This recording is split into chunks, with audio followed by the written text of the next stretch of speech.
warahmatullahi wabarakatuh.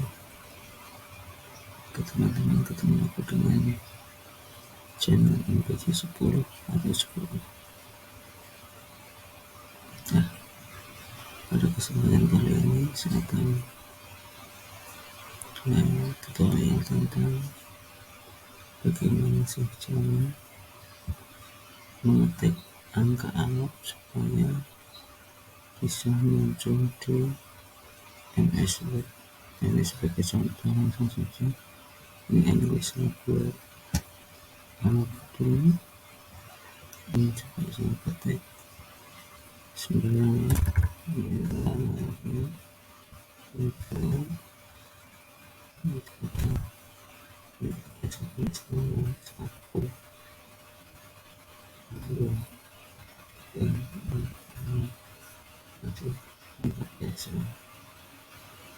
lalu begini caranya.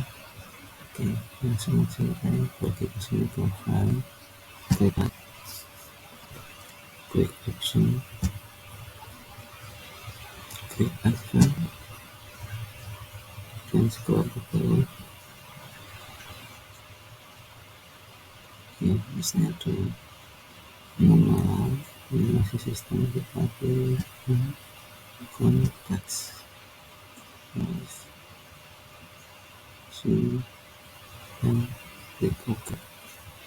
Karena sudah berubah otomatis. Contoh kita tambah kolom,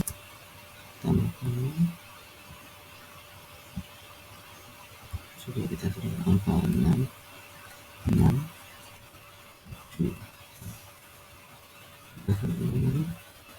jadi tinggal menggunakan terus nanti option. Demikian itu dulu dari saya, semoga bermanfaat.